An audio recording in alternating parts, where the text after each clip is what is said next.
पहली पातशाही श्री गुरु नानक देव जी द्वारा बख्शे ਅਤੇ ਵਿਰਸਾਏ ਹੋਏ ਕਿੱਤੇ ਨੂੰ ਸਮਰਪਿਤ ਮੇਰੇ ਬਹੁਤ ਹੀ ਸਤਿਕਾਰਯੋਗ ਬਜ਼ੁਰਗੋ, ਭੈਣੋ ਅਤੇ ਭਰਾਵੋ, ਆਓ ਸਭ ਤੋਂ ਪਹਿਲਾਂ ਰਲ ਕੇ ਫਤਿਹ ਬੁਲੰਦ ਕਰੀਏ। ਸ਼੍ਰੀ ਵਾਹਿਗੁਰੂ ਜੀ ਕਾ ਖਾਲਸਾ, ਸ਼੍ਰੀ ਵਾਹਿਗੁਰੂ ਜੀ ਕੀ ਫਤਿਹ। ਮੈਂ ਤੁਹਾਡੇ ਨਾਲ ਅੱਜ ਦੋ ਪੱਖਾਂ ਤੇ ਗੱਲ ਕਰਨਾ ਚਾਹਨੀ ਹਾਂ। ਪੇਸ਼ੇ ਵਜੋਂ ਮੈਂ ਵਕੀਲ ਹਾਂ, ਤਾਂ ਸਭ ਤੋਂ ਪਹਿਲੇ ਥੋੜੀ ਜਿਹੀ ਗੱਲ ਇਹ ਜਿਹੜੇ 3 ਕਾਨੂੰਨ ਪਾਸ ਹੋਏ ਆ ਇਹਨਾਂ ਦੀ ਕਰ ਲਈਏ। ਜਿਹੜਾ ਸਾਡਾ ਭਾਰਤ ਦਾ ਸੰਵਿਧਾਨ ਹੈ ਇਹਦੇ ਵਿੱਚ 3 ਲਿਸਟਾਂ ਹੈ। ਉਹਨਾਂ ਲਿਸਟਾਂ ਦੇ ਵਿੱਚ ਉਹ ਸਬਜੈਕਟ ਦਿੱਤੇ ਹੋਏ ਆ ਜਿਹਦੇ ਵਿੱਚ ਇਹ ਦੱਸਿਆ ਹੋਇਆ ਹੈ ਕਿ ਕਿਹੜੇ ਵਿਸ਼ੇ ਦੇ ਉੱਤੇ ਕਿਹੜੀ ਸਰਕਾਰ ਕਾਨੂੰਨ ਬਣਾ ਸਕਦੀ ਹੈ। ਇੱਕ ਲਿਸਟ ਇਦਾਂ ਦੀ ਹੈ ਜਿਹਦੇ ਉੱਤੇ ਸਿਰਫ ਜਿਹੜੇ ਵਿਸ਼ੇ ਉਸ ਲਿਸਟ ਵਿੱਚ ਹੈਗੇ ਆ ਉਹਦੇ ਉੱਤੇ ਸਿਰਫ ਕੇਂਦਰ ਸਰਕਾਰ ਹੀ ਕਾਨੂੰਨ ਬਣਾਏਗੀ। ਦੂਜੀ ਲਿਸਟ ਅਜਿਹੀ ਹੈ ਜਿਹਦੇ ਵਿੱਚ ਸਿਰਫ ਸਟੇਟ ਗਵਰਨਮੈਂਟਸ ਜਿਹੜੀਆਂ ਸਾਡੇ ਰਾਜਾਂ ਦੀਆਂ ਸਰਕਾਰਾਂ ਹੈਗੀਆਂ ਉਹ ਕਾਨੂੰਨ ਬਣਾ ਸਕਦੀਆਂ। ਤੇ ਤੀਜੀ ਲਿਸਟ ਸਾਂਝੀ ਹੈ ਜਿਹਦੇ ਵਿੱਚ ਦੋਨੋਂ ਸੈਂਟਰ ਤੇ ਸਟੇਟ ਗਵਰਨਮੈਂਟ ਜਿਹੜੀ ਹੈਗੀ ਹੈ ਉਹ ਕਾਨੂੰਨ ਬਣਾ ਸਕਦੀ ਹੈ। ਹੁਣ ਜੇ ਅਸੀਂ ਗੱਲ ਕਰੀਏ ਖੇਤੀ ਦੀ, أعياد سعيدة، خلي هديتك مميزة هذه السنة مع توبليرون.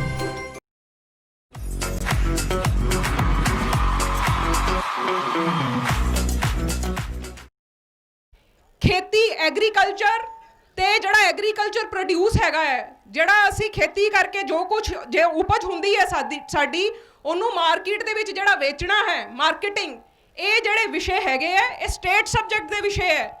ਇਹਦੇ ਉੱਤੇ ਜਿਹੜੀ ਕੇਂਦਰ ਸਰਕਾਰ ਹੈ ਕਾਨੂੰਨ ਨਹੀਂ ਬਣਾ ਸਕਦੀ।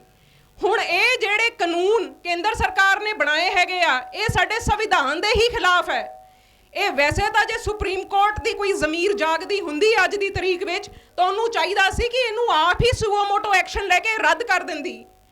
ਪਰ ਸਾਡੀ ਸਰਕਾਰ, ਜੇ ਤੁਸੀਂ ਸੁਣਦੇ ਹੋਵੋਗੇ, ਮੈਂ ਬਹੁਤ ਸਾਰੇ ਬਜ਼ੁਰਗਾਂ ਦੇ ਮੂੰਹੋਂ, ਆਪਣੇ ਭੈਣ ਭਰਾਵਾਂ ਦੇ ਮੂੰਹੋਂ ਇਹ ਸੁਣਦੀ ਹਾਂ ਕਿ ਜਦੋਂ ਸਾਡੇ ਆਗੂ ਉੱਥੇ ਜਾਂਦੇ ਆ ਮੀਟਿੰਗ ਕਰਨ ਤੇ ਉੱਥੇ ਰੇਲ ਮੰਤਰੀ ਕੀ ਕਰਦਾ ਹੈ, ਉਹ ਉੱਥੇ ਰੇਲ ਮੰਤਰੀ ਦੀ ਹੈਸੀਅਤ ਦੇ ਨਾਲ ਨਹੀਂ ਬਹਿੰਦਾ, ਉਹ ਬਹਿੰਦਾ ਹੈ ਉੱਥੇ ਕਿਉਂਕਿ ਉਹ ਕਮਰਸ ਮਿਨਿਸਟਰ ਵੀ ਹੈ। ਹੁਣ ਇਹ ਤੁਸੀਂ ਸਮਝਣ ਦੀ ਕੋਸ਼ਿਸ਼ ਕਰੋ ਇਹ ਜਿਹੜੀ ਕੁੰਡੀ ਕੀ ਹੈ ਵਿੱਚ, ਇਹ ਜਿਹੜੀ ਕੇਂਦਰ ਸਰਕਾਰ ਹੈਗੀ ਆ ਇਹਨਾਂ ਨੇ, ਕਿਉਂਕਿ ਜਿਹੜਾ ਟ੍ਰੇਡ ਐਂਡ ਕਾਮਰਸ ਹੈਗਾ ਆ ਭਾਰਤ ਦੇ ਸੰਵਿਧਾਨ ਦੇ ਹਿਸਾਬ ਨਾਲ ਟ੍ਰੇਡ ਔਰ ਕਮਰਸ ਦੇ ਉੱਤੇ ਜਿਹੜਾ ਕਾਨੂੰਨ ਹੈ ਉਹ ਕੇਂਦਰ ਦੀ ਸਰਕਾਰ ਬਣਾ ਸਕਦੀ ਹੈ। ਇਹਨਾਂ ਨੇ ਬੜੀ ਹੀ ਚਲਾਕੀ ਦੇ ਨਾਲ ਟ੍ਰੇਡ ਐਂਡ ਕਮਰਸ ਦੇ ਅੰਡਰ ਇਹ ਜਿਹੜਾ ਖੇਤੀ ਤੇ ਖੇਤੀ ਦੇ ਪ੍ਰੋਡਿਊਸ ਦੀ ਜਿਹੜੀ ਮਾਰਕੀਟਿੰਗ ਹੈ ਉਹਦੇ ਉੱਤੇ ਕਾਨੂੰਨ ਬਣਾ ਦਿੱਤੇ ਹੈ। ਹੁਣ ਗੱਲ ਇਹ ਉੱਠਦੀ ਹੈ ਕਿ ਆਮ ਲੋਕਾਂ ਨੂੰ ਇਹ ਨਹੀਂ ਪਤਾ ਕਿ ਟ੍ਰੇਡ ਔਰ ਮਾਰਕੀਟਿੰਗ ਦੇ ਵਿੱਚ ਕੀ ਫਰਕ ਹੁੰਦਾ ਹੈ। ਇਸੇ ਕਰਕੇ ਸਾਨੂੰ ਧੋਖਾ ਦਿੰਦੇ ਹੈ। ਇਹ ਗੱਲ ਸਮਝਣੀ ਬਹੁਤ ਜ਼ਰੂਰੀ ਹੈ। ਟ੍ਰੇਡ ਉਹ ਚੀਜ਼ ਹੁੰਦੀ ਹੈ ਜੇ ਮੈਂ ਇੱਕ ਚੀਜ਼ ਕਿਤੋਂ ਖਰੀਦ ਕੇ ਅੱਗੇ ਜਾ ਕੇ ਕਿਤੇ ਹੋਰ ਵੇਚਾਂ, ਇਹ ਟ੍ਰੇਡ ਹੈ। ਤੇ ਜੇ ਮੈਂ ਆਪਣੇ ਘਰ ਦੇ ਵਿੱਚ ਆਲੂ ਉਗਾ ਕੇ, ਜਿਹੜਾ ਮੇਰਾ ਆਪਣਾ ਹੀ ਪ੍ਰੋਡਿਊਸ ਹੈ, ਮੇਰੀ ਆਪਣੀ ਫਸਲ ਹੈ, ਉਹਨੂੰ ਮੰਡੀ 'ਚ ਜਾ ਕੇ ਵੇਚਦੀ ਹਾਂ ਤਾਂ ਉਹ ਟ੍ਰੇਡ ਨਹੀਂ ਗੀ, ਉਹ ਮਾਰਕੀਟਿੰਗ ਹੈ। ਹੁਣ ਤੁਸੀਂ ਸਮਝ ਗਏ ਨਾ ਸਾਰੇ ਕਿ ਕਿਸ ਤਰੀਕੇ ਦੇ ਨਾਲ ਇਹਨਾਂ ਨੇ ਧੋਖਾ ਦਿੱਤਾ ਹੈ। ਦੂਸਰੀ ਗੱਲ, ਸਤਿ ਸ੍ਰੀ ਅਕਾਲ। ਬਾਕੀ ਛੋਟੀ ਛੋਟੀ ਚਰਚਾ ਮੈਂ ਤਿੰਨੋਂ ਕਾਨੂੰਨਾਂ ਦੇ ਕਰੂੰਗੀ। APMC ਵਾਲਾ ਕਾਨੂੰਨ ਲੈ ਲਈਏ। ਇੱਕ ਗੱਲ ਹੋਰ, ਇਹ ਜਿਹੜੇ ਕਾਨੂੰਨਾਂ ਦੇ ਨਾਂ ਹੈਗੇ ਆ ਨਾ, ਨਾਂ ਬੜੇ ਹੀ ਲੁਭਾਵਣੇ ਰੱਖੇ ਹੋਏ ਆ। ਹਾਥੀ ਦੇ ਦੰਦ, ਖਾਣ ਦੇ ਹੋਰ ਤੇ ਦਿਖਾਣ ਦੇ ਹੋਰ, ਜਿੰਨੇ ਹੀ ਲੁਭਾਵਣੇ ਇਹਨਾਂ ਦੇ ਨਾਂ ਹੈਗੇ ਆ ਤਿੰਨੋਂ ਕਾਨੂੰਨਾਂ ਦੇ, ਤੁਸੀਂ ਇਹ ਤੋਂ ਅੰਦਾਜ਼ਾ ਲਾ ਲਓ ਕਿ ਉਹਨੇ ਹੀ ਇਹ ਤੁਹਾਡੇ ਲਈ ਘਾਤਕ ਨੇ। ਹੁਣ ਆਪਾਂ ਗੱਲ ਕਰੀਏ APMC ਵਾਲੇ ਕਾਨੂੰਨ ਦੀ। ਇਹ ਕਹਿੰਦੇ ਹੈ ਕਿ ਜੀ ਅਸੀਂ APMC ਖਤਮ ਨਹੀਂ ਕੀਤੀ। ਇਹ ਬਿਲਕੁਲ ਉਹੀ ਗੱਲ ਹੈ। ਆਮ ਲੋਕਾਂ ਨੂੰ ਇਹ ਸਮਝ ਇਸ ਐਗਜ਼ਾਮਪਲ ਤੋਂ ਮੇਰੇ ਆ ਜਾਏਗੀ ਕਿ ਜਿੱਦਾਂ ਇਹ ਕਹਿੰਦੇ ਆ ਜੀ ਅਸੀਂ BSNL ਤਾਂ ਖਤਮ ਕੀਤਾ ਹੀ ਨਹੀਂ। BSNL ਖਤਮ ਨਹੀਂ ਕੀਤਾ ਇਹਨਾਂ ਨੇ, ਪਰ ਉਹ ਜਿਹੜਾ Jio ਹੈਗਾ ਆ ਉਹਦੇ ਜਿਹੜੇ ਟੌਪ ਐਗਜ਼ੈਕਟਿਵ ਹੈਗੇ ਆ ਉਹਨਾਂ ਦਾ ਬਿਆਨ ਸੀਗਾ ਕਿ ਅਗਲੇ ਸਾਲ ਉਹ 5G ਇੰਟਰਨੈਟ ਸੇਵਾਵਾਂ ਸ਼ੁਰੂ ਕਰ ਦੇਣਗੇ। ਤੇ BSNL ਵਾਲੇ ਰੋ ਮਰ ਗਏ। ਹਜੇ ਤੱਕ ਉਹਨਾਂ ਨੂੰ ਇਹਨਾਂ ਨੇ ਜਿਹੜੀ 4G ਇੰਟਰਨੈਟ ਦੀ ਸੇਵਾ ਨਹੀਂ ਦਿੱਤੀ। ਇੱਕ ਬੰਦੇ ਨੂੰ ਤੁਸੀਂ ਕਮਰੇ 'ਚ ਬੰਦ ਕਰ ਦਿਓ, ਨਾ ਉੱਥੇ ਅੰਦਰ ਕੋਈ ਬਾਰੀ ਹੋਵੇ, ਨਾ ਉਹਦਾ ਕੁੰਡਾ ਖੋਲੇ, ਨਾ ਉਹਨੂੰ ਰੋਟੀ ਦਿਓ ਤੇ ਨਾ ਪਾਣੀ ਦਿਓ, ਤੇ ਫਿਰ ਕਹੋ ਜੀ ਅਸੀਂ ਤਾਂ ਇਹਨੂੰ ਫਾਂਸੀ ਨਹੀਂ ਲਾਈ, ਇਹ ਆਪ ਹੀ ਮਰ ਗਿਆ। ਇਹ APMC ਦੀ ਉਹੀ ਗੱਲ ਹੈ। ਸੜਕ ਦੇ ਉੱਤੇ ਗੱਡਾ ਖੋਦਤਾ ਤੇ ਬਾਅਦ 'ਚ ਕਹਿੰਦੇ ਆ ਜੀ ਲੰਘਣ ਦੀ ਆਜ਼ਾਦੀ ਹੈ, ਲੰਘੀ ਜਾਓ। ਇਹ ਜਿਹੜੀ APMC ਹੈਗੀ ਹੈ ਇਹ ਸਰਕਾਰੀ ਇੱਕ ਮੰਡੀ ਹੈ, ਉਹ 'ਚ ਰੂਲਸ ਐਂਡ ਰੈਗੂਲੇਸ਼ਨਸ ਹੈ, ਟੈਕਸਿਸ ਹੈ। ਉਹਦੇ ਤੁਸੀਂ ਕੰਪੀਟੀਸ਼ਨ 'ਚ ਬਾਹਰ ਇੱਕ ਪ੍ਰਾਈਵੇਟ ਮੰਡੀ ਖੋਲ ਦਿੰਦੇ ਹੋ ਜਿੱਥੇ ਸਭ ਕੁਝ ਹੀ ਖੁੱਲ੍ਹਾ ਹੈ। ਕਿਹੜਾ ਬੰਦਾ ਕੋਈ ਕਿਸੇ ਨੂੰ ਕੁੱਤੇ ਨੇ ਥੋੜੀ ਕੱਟਿਆ ਵੀ ਉੱਥੇ ਜਾਊਗਾ ਤੇ ਉਹ ਜਿੱਦਣ ਮੰਡੀ ਚੱਲ ਜੂਗੀ ਇਹ ਫੇਲ ਹੋ ਜਾਊਗੀ, ਇਹਨਾਂ ਦੀ ਵਾਹਵਾ ਹੋ ਜਾਊਗੀ, ਮੋਨੋਪੋਲੀ ਹੋ ਜਾਊਗੀ, ਕਿਸਾਨ ਵਿਚਾਰਾ ਮਰ ਗਿਆ। ਸਤਿ ਸ੍ਰੀ ਅਕਾਲ। ਹੁਣ ਦੂਜੇ ਕਾਨੂੰਨ ਤੇ ਆ ਜਾਈਏ, ਕੰਟਰੈਕਟ ਵਾਲੇ ਤੇ।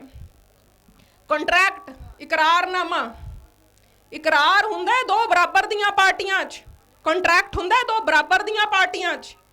ਇੱਕ ਜਿਹੜਾ ਗਰੀਬ ਕਿਸਾਨ ਹੈਗਾ ਆ ਉਹ ਅੰਬਾਨੀ ਦੇ ਨਾਲ ਕੰਟਰੈਕਟ ਕਰੂਗਾ ਤਾਂ ਉਹਨਾਂ ਇਨਸਾਫ ਕਿੱਦਾਂ ਹੋਊਗਾ?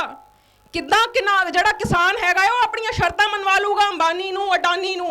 ਇਹ ਸੋਚਣ ਵਾਲੀ ਗੱਲ ਹੈ। ਦੂਸਰੀ ਗੱਲ ਇਹ ਜੇ ਕਹਿੰਦੇ ਆ ਕਿ ਇਹ ਜਿਹੜਾ ਕੰਟਰੈਕਟ ਹੋਊਗਾ ਵੱਡੀਆਂ ਕੰਪਨੀਆਂ ਦਾ ਸਾਡੇ ਜ਼ਿਮੀਂਦਾਰਾਂ ਦੇ ਨਾਲ, ਉਹ ਜਿਹੜੀ SOP ਕਿੱਥੇ ਹੈ, ਉਹ ਜਿਹੜੀਆਂ ਡਿਟੇਲਸ ਕਿੱਥੇ ਹੈਗੀ, ਉਹ ਕੰਟਰੈਕਟ ਦੀਆਂ ਟਰਮਸ ਐਂਡ ਰੈਗੂਲੇਸ਼ਨਸ ਕੀ ਹੋਊਗੀਆਂ, ਕਿਹੜਾ ਆਧਾਰਾਂ ਦੇ ਉੱਤੇ ਉਹਨਾਂ ਨੂੰ ਜਿਹੜਾ ਨਿਸ਼ਚਿਤ ਕੀਤਾ ਜਾਊਗਾ? ਦੂਸਰਾ, ਜੇ ਉਹ contract the breach of contract ਹੁੰਦੀ ਹੈ, ਕੋਈ ਵੀ ਪਾਰਟੀ ਉਸ ਕੰਟਰੈਕਟ ਨੂੰ ਪੂਰਾ ਨਹੀਂ ਕਰਦੀ, ਇੱਥੇ ਮੈਂ ਜ਼ੋਰ ਦਊਂਗੀ ਜਿਹੜੇ ਵੱਡੇ ਸਰਮਾਏਦਾਰ ਹੈਗੇ ਆ, ਕਿਉਂਕਿ ਇਹਨਾਂ ਕੋਲ ਪੈਸਾ ਹੈ, ਸਾਨੂੰ ਐਕਸਪਲੋਇਟ ਕਰੂਗੇ। ਜੇ ਇਹ ਕੰਟਰੈਕਟ ਦੀਆਂ ਕੋਈ ਸ਼ਰਤਾਂ ਨਹੀਂ ਮੰਨਦੇ ਤਾਂ ਗਾਂ ਉਹਦੇ ਲਈ ਕੀ ਸਿਸਟਮ ਹੈ? ਇਸ ਕਾਨੂੰਨ ਇਸ ਗੱਲ ਦੇ ਉੱਤੇ ਚੁੱਪ ਹੈ। ਔਰ ਜੇ ਇਹਨਾਂ ਤੋਂ ਪੁੱਛਣ ਜਾਓਗੇ ਤੇ ਅੱਗੋਂ ਬੇਵਕੂਫ ਬਣਾਉਣ ਲਈ ਸਾਨੂੰ ਦੱਸਣਗੇ ਜੀ ਵੀ ਉਹ SDM ਜਿਹੜਾ ਹੈਗਾ ਤੁਸੀਂ ਉਹਦੇ ਕੋਲ ਜਾਓਗੇ। SDM ਕੌਣ? ਜਿਹੜਾ ਇਹਨਾਂ ਨੇ ਚੁਣ ਕੇ ਲਾਇਆ ਹੋਇਆ। ਜਿਹੜਾ ਹਿੰਦੁਸਤਾਨ ਦਾ ਸੰਵਿਧਾਨ ਹੈ ਇਹਦੇ ਵਿੱਚ 1/3 ਜਿਹੜੇ ਆਰਟੀਕਲਸ ਹੈਗੇ ਆ, ਜਿਹੜਾ ਕਾਨੂੰਨ ਹੈਗਾ ਉਹ ਹਿੰਦੁਸਤਾਨ ਦੀ ਜੁਡੀਸ਼ਰੀ ਦੇ ਉੱਤੇ ਹੈ। ਇਹ ਜਿਹੜੀ ਕਨਸਟੀਟਿਊਐਂਟ ਕਮੇਟੀ ਸੀ, ਜਿਹਨਾਂ ਨੇ ਸੰਵਿਧਾਨ ਬਣਾਇਆ ਸੀ, ਉਹ ਪਾਗਲ ਸੀ ਕਿ ਉਹਨਾਂ ਨੇ ਜਿਹੜੀ ਐਗਜ਼ੈਕਟਿਵ ਹੈਗੀ ਹੈ, ਲੈਜਿਸਲੇਚਰ ਹੈਗੀ ਔਰ ਜਿਹੜੀ ਜੁਡੀਸ਼ਰੀ ਹੈਗੀ ਹੈ, ਜੁਡੀਸ਼ਰੀ ਨੂੰ ਉਹ ਤੋਂ ਅਲੱਗ ਰੱਖਿਆ। ਜੇ ਕਾਰਜਪਾਲਿਕਾ ਹੀ ਇਨਸਾਫ ਦੇਣ ਲੱਗ ਗਈ ਤਾਂ ਜੁਡੀਸ਼ਰੀ ਬੰਦ ਕਰ ਦਿਓ, ਤਾਲਾ ਲਾ ਦਿਓ ਸੁਪਰੀਮ ਕੋਰਟ ਨੂੰ। ਸਤਿ ਸ੍ਰੀ ਅਕਾਲ। ਦੂਜੀ ਗੱਲ ਦੇਖੋ, ਜਿਹੜਾ ਇੱਕ ਜੱਜ ਹੁੰਦਾ ਨਾ, ਜੱਜ ਜੁਡੀਸ਼ਰੀ 'ਚ, ਉਹਦਾ ਕੋਈ ਬਹੁਤਾ ਕੁਝ ਵਿਗਾੜ ਨਹੀਂ ਸਕਦਾ। ਮੈਂ ਮੰਨ ਲਓ ਬਠਿੰਡੇ ਲੱਗੀ ਆ, ਮੈਂ ਇਹਨਾਂ ਦਾ ਗੱਲ ਨਹੀਂ ਮੰਨਦੀ, ਵੱਧ ਤੋਂ ਵੱਧ ਮੈਨੂੰ ਚੱਕ ਕੇ ਜਲੰਧਰ ਲਾ ਦੇਣਗੇ। ਮੈਂ ਜਲੰਧਰ ਮੈਂ ਇਹਨਾਂ ਦੀ ਗੱਲ ਨਹੀਂ ਮੰਨੂਗੀ, ਮੈਨੂੰ ਚੱਕ ਕੇ ਹੁਸ਼ਿਆਰਪੁਰ ਲਾ ਦੇਣਗੇ। ਇਸ ਤੋਂ ਵੱਧ ਜੱਜ ਦਾ ਕੁਝ ਵਿਗਾੜ ਨਹੀਂ ਸਕਦੇ। ਪਰ ਜਿਹੜੀਆਂ PCS ਐਗਜ਼ੈਕਟਿਵ ਦੀਆਂ ਪੋਸਟਾਂ ਹੈਗੀਆਂ ਆ, ਜਿੱਥੇ ਅਸੀਂ ਗੱਲ ਕਰਦੇ ਹਾਂ SDM ਵਗੈਰਾ ਦੀ, DCਆਂ ਦੀ, ਇਹਨਾਂ ਦੇ ਵਿੱਚ ਇੱਦਾਂ ਦੀਆਂ ਕੁਰਸੀਆਂ ਹੁੰਦੀਆਂ ਜਿਹੜੀਆਂ ਕਈ ਚਪੜਾਸੀਆਂ ਨਾਲੋਂ ਵੀ ਭੈੜੀਆਂ ਹੁੰਦੀਆਂ। ਇਹ ਫਿਰ ਕੰਮ ਦੀ ਕੁਰਸੀ ਦੇ ਉਸੇ ਬੰਦੇ ਨੂੰ ਲਾਉਂਦੇ ਜਿਹੜੇ ਇਹਨਾਂ ਦੇ ਆਪਣੇ ਬੰਦੇ ਆ, ਜਿਹੜੇ ਇਹਨਾਂ ਨਾਲ ਰਲੇ ਆ, ਜਿਹਨਾਂ ਨੂੰ ਇਹ ਪੈਸਾ ਦਿੰਦੇ ਆ, ਬਾਕੀਆਂ ਨੂੰ ਇਹ ਖੂੰਜੇ ਲਾ ਦਿੰਦੇ ਆ। ਕੋਈ SDM ਤੁਹਾਡੇ ਹੱਕ 'ਚ ਫੈਸਲਾ ਕਰਨਾ ਵੀ ਚਾਹੂਗਾ ਤਾਂ ਉਹਨੂੰ ਰਾਤੋਂ ਰਾਤ ਬਦਲ ਕੇ ਖੂੰਜੇ ਲਾ ਦੇਣਗੇ ਇਹ। ਬਾਕੀ ਇੱਥੇ ਮੈਨੂੰ ਇੱਕ ਹੋਰ ਮੇਰੇ ਧਿਆਨ 'ਚ ਗੱਲ ਆ ਰਹੀ ਹੈ ਕਿ ਜਿਹੜਾ ਸਾਡਾ ਇਨਵਾਇਰਨਮੈਂਟ ਐਕਟ ਹੈ ਹਿੰਦੁਸਤਾਨ ਦਾ, ਉਹਦੇ ਵਿੱਚ ਇਹ ਪ੍ਰਾਵਧਾਨ ਹੈ ਕਿ ਜਿਹੜਾ ਇੰਡਸਟਰੀ ਦਾ ਗੰਦਾ ਪਾਣੀ ਹੈ, ਸੀਵਰੇਜ ਦਾ ਪਾਣੀ ਆ, ਐਫਲੂਐਂਟਸ ਹੈਗੇ ਆ, ਉਹ ਜਿਹੜੇ ਸਾਡੇ ਨੈਚੁਰਲ ਸੋਰਸਿਸ ਆ ਪਾਣੀ ਦੇ, ਕੋਈ ਸਾਡੇ ਚੋਅ ਆ, ਕੋਈ ਸਾਡੇ ਦਰਿਆ ਆ, ਉਹਨਾਂ ਦੇ ਵਿੱਚ ਨਹੀਂ ਜਾਊਗਾ। ਔਰ ਇਹ ਗੱਲ ਇਨਸ਼ੋਰ ਕੌਣ ਕਰੂਗਾ? SDM ਕਰੂਗਾ। ਹੁਣ ਤੁਸੀਂ ਬਿਆਸ ਦਾ ਪਾਣੀ ਦੇਖ ਲਓ ਤੇ ਸਤਲੁਜ ਦੇ ਪਾਣੀ ਦਾ ਰੰਗ ਦੇਖ ਲਓ। ਸਮਝ ਰਹੇ ਤੁਸੀਂ ਮੇਰੀ ਗੱਲ? SDM ਜਿਹੜੇ ਹੈਗੇ ਆ ਇਹ ਉੱਥੇ ਕਿਉਂ ਨਹੀਂ ਜਾਂਦੇ? ਔਰ ਜਿਹੜੀ ਹਮੀਰੇ ਸ਼ਰਾਬ ਦੀ ਫੈਕਟਰੀ ਆ, ਸਾਰਾ ਉਹਦਾ ਗੰਦ ਕਿੱਥੇ ਜਾਂਦਾ ਆ? ਗੁਰਦਾਸਪੁਰ ਜਿਹੜੀ ਉੱਥੇ ਗੰਨਾ ਮਿਲ ਆ, ਉਹਦਾ ਸਾਰਾ ਸੀਰੇ ਵਾਲਾ ਪਾਣੀ ਕਿੱਥੇ ਜਾਂਦਾ ਆ? ਉਹ ਤਾਂ ਅਜੇ ਤੱਕ ਕਿਸੇ SDM ਨੇ ਇਨਸ਼ੋਰ ਕੀਤਾ ਨਹੀਂ।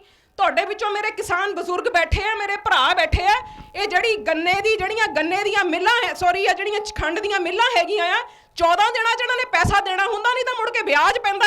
SDM ਨੇ ਦਵਾਤਾ ਉਹ ਪੈਸਾ। ਇਹ ਕਿਹਨੂੰ ਬੇਵਕੂਫ ਬਣਾ ਰਹੇ ਆ? ਜ਼ਿੰਦਾਬਾਦ, ਜ਼ਿੰਦਾਬਾਦ। ਔਰ ਜੇ ਜੁਡੀਸ਼ਰੀ ਦੀ ਲੋੜ ਹੀ ਹੈ ਨਹੀਂਗੀ, ਇਹ ਡਿਕਟੇਟਰਸ਼ਿਪ ਕਰਨ ਦੀ ਕੋਸ਼ਿਸ਼ ਕਰ ਰਹੇ ਆ। ਜੇ ਜੁਡੀਸ਼ਰੀ ਦੀ ਲੋੜ ਨਹੀਂਗੀ ਤਾਂ ਤਾਲੇ ਮਾਰ ਦਿਓ। ਕਿਉਂ ਇੰਨਾ ਪੈਸਾ ਦੇਣ ਦੇ ਹੋ ਤੁਸੀਂ ਜੱਜਾਂ ਨੂੰ, ਉੱਪਰ ਤੋਂ ਲੈ ਕੇ ਥੱਲੇ ਤੱਕ? ਤੀਜੀ ਗੱਲ ਜੇ ਆ ਜਾਈਏ ਉਹ ਐਸੈਂਸ਼ੀਅਲ ਕਮੋਡਿਟੀ ਵਾਲੇ ਐਕਟ ਤੇ, ਇੱਕ ਹੋਰ ਗੱਲ ਰਹਿ ਗਈ ਸੀ ਕਿ ਜਿਹੜਾ ਇਹ ਕੰਟਰੈਕਟ ਵਾਲਾ ਐਕਟ ਹੈਗਾ ਆ, ਇਹਦੇ ਵਿੱਚ ਇੱਕ ਇਹਨਾਂ ਨੇ ਹੋਰ ਕੁੰਡੀ ਰੱਖੀ ਹੈ। ਅਦਰਵਾਈਜ਼ ਤਾਂ ਤੁਹਾਨੂੰ ਪਤਾ ਹੀ ਹੋਏਗਾ ਕਿ ਸਾਡੇ ਕਿਸਾਨ ਜਿਹੜਾ ਬੰਦਾ ਫਸਲ ਪੈਦਾ ਕਰਦਾ ਆ, ਉਹ ਤੋਂ ਬਿਨਾਂ ਫਸਲ ਨੂੰ ਕੋਈ ਜਿਹੜਾ ਹੋਲਡ ਨਹੀਂ ਕਰ ਸਕਦਾ। ਇਹਦੇ ਵਿੱਚ ਇਹਨਾਂ ਨੇ ਇਹ ਗੱਲ ਕਰਤੀ ਕਿ ਜਿਹੜਾ ਬੰਦਾ ਜਿਹਦਾ ਕੰਟਰੈਕਟ ਹੋਇਆ ਹੋਊਗਾ ਕਿ ਮੈਂ ਫਾਰਮਰ ਤੋਂ ਫਸਲ ਚੱਕੂੰਗਾ, ਉਹ ਆਪਣੇ ਕੋਲ ਭੰਡਾਰਨ ਕਰ ਸਕਦਾ ਫਸਲ ਦਾ। ਇੱਧਰੋਂ ਕਿਸਾਨ ਉੱਦਾਂ ਮਰਿਆ ਤੇ ਜਦੋਂ ਖਪਤਕਾਰ ਵੱਲੋਂ ਬਾਜ਼ਾਰ 'ਚ ਲੈਣ ਜਾਊਗਾ ਉਹ ਉੱਦਾਂ ਮਰੂਗਾ। ਤੇ ਤੀਜੀ ਜੇ ਗੱਲ ਕਰੀਏ ਐਸੈਂਸ਼ੀਅਲ ਕਮੋਡਿਟੀ ਵਾਲੇ ਐਕਟ ਦੀ, ਕੋਈ ਵੀ ਕਾਨੂੰਨ ਉਦੋਂ ਬਦਲਦਾ ਆ ਜੇ ਉਹਦੇ ਵਿੱਚ ਕੋਈ ਨੁਕਸ ਹੋਵੇ। ਪਹਿਲੇ ਤਾਂ ਸਰਕਾਰ ਆ ਕੇ ਇਹ ਸਮਝਾਵੇ ਇਹ ਸਾਨੂੰ ਦੱਸੇ। ਮੈਂ ਨੈਸ਼ਨਲ ਮੀਡੀਆ ਤੇ ਸੁਣਦੀ ਆ, ਕਹਿੰਦੇ ਜੀ ਇਹਨਾਂ ਦੇ ਤਾਂ ਬੱਚੇ ਅਨਪੜ੍ਹ ਆ। ਮੈਂ ਖੜੀ ਆ ਇੱਥੇ, ਮੇਰੇ ਨਾਲ ਗੱਲ ਕਰਨ, ਜਿਹੜੇ ਮਰਜ਼ੀ ਟੇਬਲ ਤੇ ਬੈਠ ਕੇ ਗੱਲ ਕਰਨ, ਜਿੱਥੇ ਮਰਜ਼ੀ ਬੁਲਾ ਲੈਣ।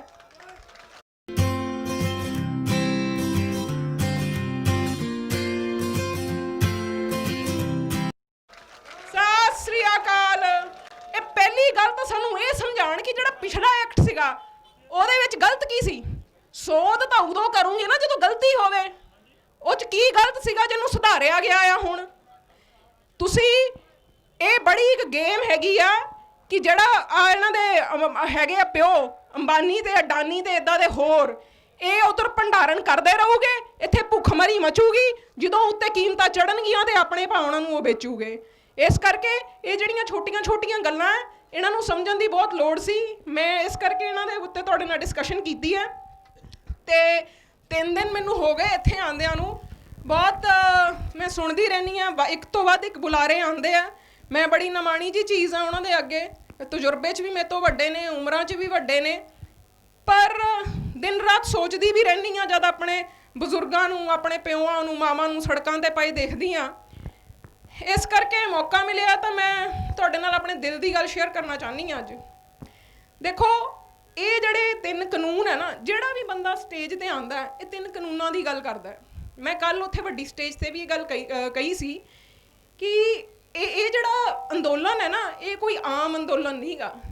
ਇਹ ਜਿਹੜੇ ਸਾਡੇ ਦਸ਼ਮ ਪਿਤਾ ਸ਼੍ਰੀ ਗੁਰੂ ਗੋਬਿੰਦ ਸਿੰਘ ਜੀ ਹੈਗੇ ਆ, ਉਹਨਾਂ ਦੇ ਸਿਧਾਂਤਾਂ ਦੇ ਉੱਤੇ ਆਧਾਰਿਤ ਅੰਦੋਲਨ ਹੈ। ਨਿਸ਼ਚੈ ਕਰ ਆਪਣੀ ਜੀਤ ਕਰੋ। ਅਸੀਂ ਜਿੱਦਣ ਘਰੋਂ ਤੁਰੇ ਸੀ, ਇਹ ਮੰਨ ਕੇ ਹੀ ਤੁਰੇ ਸੀ ਵੀ ਜਿੱਤ ਸਾਡੀ ਹੋਣੀ ਆ, ਅਸੀਂ ਜਿੱਤੇ ਹੀ ਹੋਏ ਆ। ਇਹ ਜਿੱਤ ਦਾ ਐਲਾਨ ਕਿੱਦਣ ਹੋਊਗਾ ਔਰ ਇਹਦੀ ਕੀਮਤ ਸਾਨੂੰ ਕੀ ਚੁਕਾਉਣੀ ਪਊਗੀ, ਇਹ ਸਮਾਂ ਦੱਸੂਗਾ, ਪਰ ਉੱਦਾਂ ਅਸੀਂ ਜਿੱਤੇ ਹੀ ਹੋਏ ਆ। ਇਸ ਕਰਕੇ ਮੈਂ ਤੋਂ ਅਗਲੀ ਗੱਲ ਕਰਨਾ ਚਾਹੁੰਦੀ ਹਾਂ।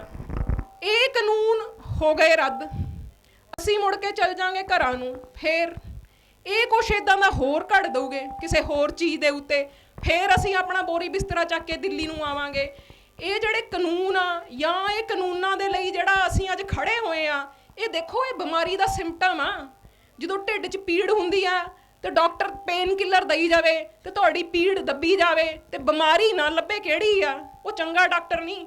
ਚੰਗਾ ਡਾਕਟਰ ਉਹ ਆ ਜਿਹੜਾ ਤੁਹਾਨੂੰ ਇਹ ਤੁਹਾਡੀ ਨਬਜ਼ ਫੜੇ ਕਿ ਢਿੱਡ 'ਚ ਪੀੜ ਹੁੰਦੀ ਕਿਉਂ ਆ ਤੇ ਉਹਦਾ ਇਲਾਜ ਕਰੇ। ਠੀਕ ਹੈ ਨਾ।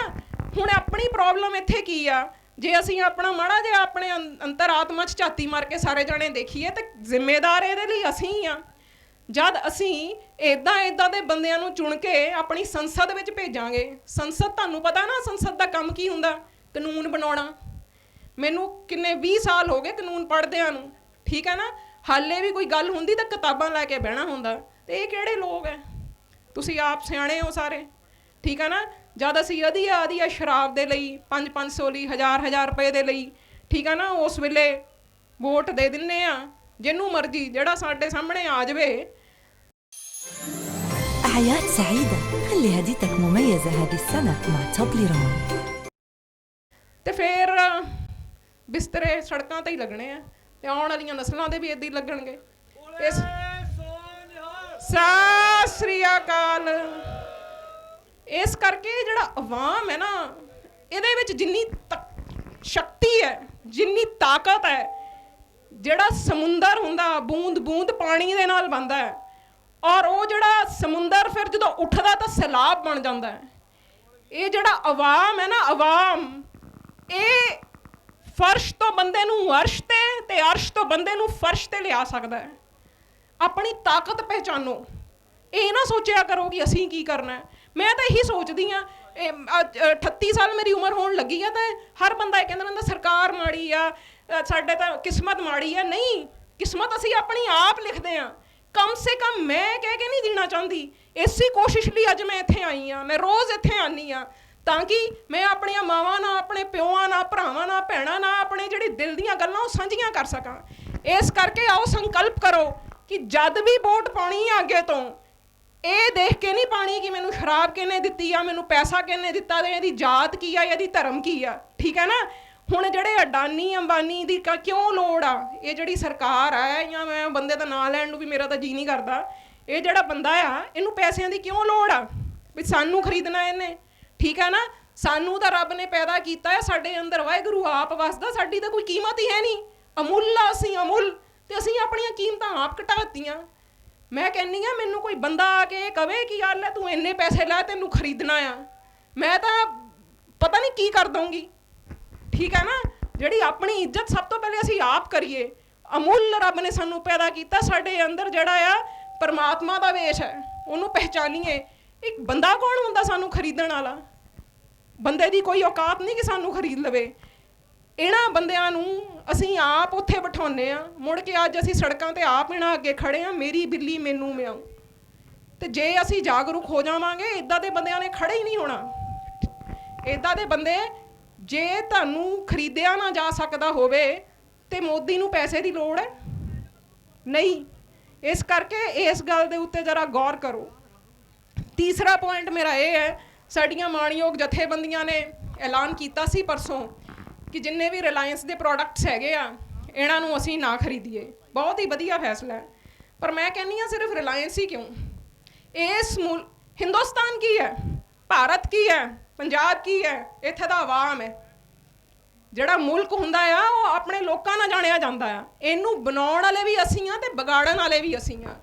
ਸਾਰੇ ਜਾਣੇ ਸਹੁੰ ਪਾ ਲਓ ਇੱਥੇ ਖੜੇ ਹੋ ਕੇ ਕਿ ਕੋਈ ਵੀ ਚੀਜ਼ ਜਿਹਨੂੰ ਪ੍ਰਾਈਵੇਟਾਈਜ਼ ਕਰਕੇ ਵੇਚਿਆ ਜਾਂਦਾ ਹੈ, ਆਟਾ, ਤੁਸੀਂ ਆ ਮੌਲ 'ਚ ਆਟਾ ਲੈਣ ਚਲ ਜਾਓ, ਰੰਗ ਬਰੰਗੇ ਲਿਫਾਫੇ ਚੜਾ ਕੇ ਉੱਤੇ ਉਹਨਾਂ ਦੇ ਬਨ ਸਵੰਨੇ ਨਾਂ ਦੇ ਕੇ ਉਹਨਾਂ ਨੂੰ ਵੇਚਦੇ ਆ। ਉਹੀ ਆਟਾ ਅਸੀਂ ਜਿਹੜੀ ਦੁਕਾਨ ਕੋਨੇ ਤੇ ਸਾਡੇ ਮੁਹੱਲੇ 'ਚ ਹੈਗੀ ਉੱਥੋਂ ਕਿਉਂ ਨਹੀਂ ਲੈ ਸਕਦੇ? ਦਾਲਾਂ ਲੈਣ ਚਲ ਜਾਓ, ਆਰਗੈਨਿਕ ਦਾਲ, ਪਤਾ ਨਹੀਂ ਫਲਾਨੀ ਦਾਲ, ਧਮਕਾਨੀ ਦਾਲ, ਉਹ ਜਿਹੜੀ ਕਿਸਾਨ ਤੋਂ ਕੌਡੀਆਂ ਦੇ ਭਾਅ ਚੱਕੀ ਹੋਈ ਆ ਤੇ ਉੱਥੇ ਵਧੀਆ ਲਿਫਾਫਾ ਚੜਾ ਕੇ ਏਸੀ ਵਾਲੀ ਦੁਕਾਨ 'ਚ ਉਹਨੂੰ ਕਿਸ ਭਾਅ ਵੇਚਦੇ ਆ। ਸਾਰੇ ਜਾਣੇ ਸੰਕਲਪ ਕਰੋ ਕਿ ਅਸੀਂ ਕੋਈ ਵੀ ਚੀਜ਼ ਜਿਹਨੂੰ ਇੱਦਾਂ ਪ੍ਰਾਈਵੇਟਾਈਜ਼ ਕਰਕੇ ਬਾਜ਼ਾਰ 'ਚ ਵੇਚਿਆ ਜਾਂਦਾ ਉਹ ਨਹੀਂ ਖਰੀਦਣੀ। ਉਹਦੇ ਨਾਲ ਜਿਹੜਾ ਸਾਡਾ ਛੋਟਾ ਦੁਕਾਨਦਾਰ ਹੈਗਾ, ਸਾਡੇ ਦੇਖੋ ਸਾਰੇ ਸਾਡੇ ਦੁਕਾਨਦਾਰ, ਆੜ੍ਹਤੀਏ, ਥੱਲੇ ਹਰ ਵਰਗ ਸਾਡੇ ਨਾਲ ਅੱਜ ਆ ਕੇ ਖੜਾ ਹੈ। ਅਸੀਂ ਵੀ ਇਹਨਾਂ ਲਈ ਹੁਣ ਕੁਝ ਕਰੀਏ, ਇੱਕ ਮੌਕਾ ਹੈ, ਇੱਕ ਦੂਜੇ ਲਈ ਅਸੀਂ ਕਰਾਂਗੇ ਤਾਂ ਹੀ ਇਹ ਹਿੰਦੁਸਤਾਨ ਨੂੰ ਅਸੀਂ ਵਧੀਆ ਸਿਰਜ ਸਕਾਂਗੇ। ਉਹ ਜਿਹੜਾ ਛੋਟਾ ਦੁਕਾਨਦਾਰ ਹੈ 1 ਰੁਪਈਆ 2 ਰੁਪਈਆ ਵਾਧੂ ਲਾ ਲੂਗਾ, ਕੋਈ ਗੱਲ ਨਹੀਂ, ਉਹਨਾਂ ਕਿੰਨੀ ਇੰਪਲੋਇਮੈਂਟ ਜਨਰੇਟ ਹੋਊਗੀ। ਇਹ ਜਿਹੜੇ ਵੱਡੇ ਸਰਮਾਏਦਾਰ ਹੈਗੇ ਇਹਨਾਂ ਦੇ ਖੀਸੇ ਖਾਲੀ ਹੋ ਜਾਊਗੇ। ਇੱਕ ਵਾਰ ਸਟੈਂਡ ਤਾਂ ਲੈ ਕੇ ਦੇਖੋ, ਇੱਕ ਵਾਰ ਇਹ ਤੁਸੀਂ ਪ੍ਰਣ ਤਾਂ ਕਰੋ ਕਿ ਇਹਨਾਂ ਨੂੰ ਜਰਾ ਅਕਲ ਸਿਖਾਉਣੀ ਆ। ਦਿਹਾੜੀ ਰਾਤ ਨੂੰ ਤੁਸੀਂ ਸਹੁੰ ਖਾਓਗੇ ਤਾਂ ਸਵੇਰ ਨੂੰ ਇਹਨਾਂ ਨੂੰ ਅਕਲ ਆ ਜਾਊਗੀ। ਬਾਕੀ ਮੇਰੀ ਜਾਂਦੇ ਜਾਂਦੇ ਤੁਹਾਨੂੰ ਫਿਰ ਇਹੀ ਦਰਖਾਸਤ ਹੈ, 2 ਗੱਲਾਂ। ਇੱਕ ਤਾਂ ਜਦ ਕਦੀ ਵੀ ਵੋਟ ਪਾਉਣੀ ਆ ਬਹੁਤ ਸੋਚ ਸਮਝ ਕੇ। ਅਸੀਂ ਫਿਰ ਵੀ ਹੰਢਾ ਲਈ ਸਾਡੀ ਜਿੱਦਾਂ ਦੀ ਸੀਗੀ। ਆਉਣ ਵਾਲੀਆਂ ਨਸਲਾਂ ਦਾ ਜਿਹੜਾ ਭਵਿੱਖ ਆ ਉਹ ਸਾਡੇ ਹੱਥ 'ਚ ਆ। ਕਮ ਸੇ ਕਮ ਆਉਣ ਵਾਲੀਆਂ ਨਸਲਾਂ ਨੂੰ ਇੱਦਾਂ ਸੜਕਾਂ 'ਤੇ ਲੰਮੇ ਨਾ ਪੈਣਾ ਪਵੇ, ਨਾ ਹੀ ਸਾਡੇ ਜਿਹੜੇ ਬਜ਼ੁਰਗ ਹੈਗੇ ਆ ਗਾਂ ਤੋਂ ਇਹਨਾਂ ਨੂੰ ਪੈਣਾ ਪਵੇ। ਦੂਜਾ ਆ ਜਿਹੜਾ ਪ੍ਰਾਈਵੇਟਾਈਜੇਸ਼ਨ ਵਾਲਾ ਮਾਮਲਾ ਆ, ਇਹ ਅਸੀਂ ਆਪ ਹੀ ਸੈੱਟ ਕਰਨਾ। ਜਦ ਖਰੀਦਣ ਹੀ ਨਹੀਂ ਜਾਵਾਂਗੇ ਤਾਂ ਕਿਹਨੂੰ ਵੇਚੂਗੇ ਉਹ? ਠੀਕ ਹੈ ਨਾ। ਤੇ ਹੁਣ ਜਾਂਦੇ ਜਾਂਦੇ ਦਿੱਲੀ ਦੀ ਇਸ ਧਰਤੀ 'ਤੇ ਖੜੇ ਆ, ਸ਼ੀਸ਼ਗੰਜ ਗੁਰਦੁਆਰਾ ਸਾਹਿਬ ਜੀ ਲਾਗੇ ਹੈ। ਗੁਰੂ ਤੇਗ ਬਹਾਦਰ ਜੀ 9ਵੀਂ ਪਾਤਸ਼ਾਹੀ ਜੀ ਨੂੰ ਸਮਰਪਿਤ ਇੱਕ ਕਵਿਤਾ ਮੈਂ ਤੁਹਾਡੇ ਅਰਜ਼ ਕਰਾਂਗੀ। ਇਹ ਜਿਹੜਾ ਹਾਕਮ ਹੈ, ਇਹ ਵੀ ਜੇ ਮੇਰੀ ਆਵਾਜ਼ ਉਹਦੇ ਤੱਕ ਪਹੁੰਚਦੀ ਹੈ ਤਾਂ ਕੰਨ ਖੋਲ੍ਹ ਕੇ ਇਸ ਕਵਿਤਾ ਨੂੰ ਸੁਣ ਲਵੇ, ਕਿਉਂਕਿ ਸਾਡੇ 'ਤੇ ਵੀ ਓਨੀ ਲਾਗੂ ਹੁੰਦੀ ਹੈ। ਮੈਂ ਹਾਂ ਤੇਗ, ਮੈਂ ਹਾਂ ਤੇਗ, ਪਰਖ ਲੈ ਤੇਗ ਤੂੰ ਵੀ, 1 2 ਨਹੀਂ ਪਰਖ ਲੈ 1000 ਤੇਗਾਂ। ਮੈਨੂੰ ਤੇਗ ਬਹਾਦਰੀ ਦਾ ਲਕਬ ਮਿਲਿਆ, ਮੇਰਾ ਕੁਝ ਨਹੀਂ ਸਕਦੀਆਂ ਖੋ ਤੇਗਾਂ। ਮੈਂ ਜੰਮਦਿਆਂ ਤੇਗਾਂ ਦੀ ਛਾਂ ਮਾਣੀ, ਮੇਰੇ ਪਿਓ ਨੇ ਪੈਨੀਆਂ 2 ਤੇਗਾਂ। ਹੁਣ ਵੇਖੀ ਆਉਂਦੇ ਭਵਿੱਖ ਅੰਦਰ, ਮੇਰੇ ਪੁੱਤ ਨੇ ਵਹਾਉਣੀਆਂ ਉਹ ਤੇਗਾਂ। ਉਹਦੀ ਤੇਗ ਚੋਂ ਜਿਹੜੀ ਤੇਗ ਨਿਕਲੂ, ਲੱਖਾਂ ਲਊਗੀ ਤੇਰੀਆਂ ਖੋ ਤੇਗਾਂ, ਲੱਖਾਂ ਲਊਗੀ ਤੇਰੀਆਂ ਖੋ ਤੇਗਾਂ। ਸਤਿ ਸ੍ਰੀ ਅਕਾਲ। ਤੇ ਮੋਦੀ ਸਤਿ ਸ੍ਰੀ ਅਕਾਲ। ਕੰਨ ਖੋਲ ਕੇ ਸੁਣ ਲਾ, ਉਸ ਦਸ਼ਮ ਪਿਤਾ ਦੀ ਔਲਾਦ ਆ ਅਸੀਂ। ਲਿਆ ਤੂੰ ਤੇਗਾਂ ਵੀ ਲੈ ਕੇ ਆਏਗਾ ਨਾ ਤੇ ਅਸੀਂ ਅੱਗੇ ਖੜੇ ਆ। ਇਹ ਸਾਡੇ ਜਿਹੜੇ ਬਜ਼ੁਰਗ ਮੇਰੇ ਮਾਂ ਬਾਪ ਆ, ਉਹਨਾਂ ਤੋਂ ਅੱਗੇ ਮੈਂ ਖੜੀ ਆ। ਸਤਿ ਸ੍ਰੀ ਅਕਾਲ ਬਜ਼ੁਰਗੋ।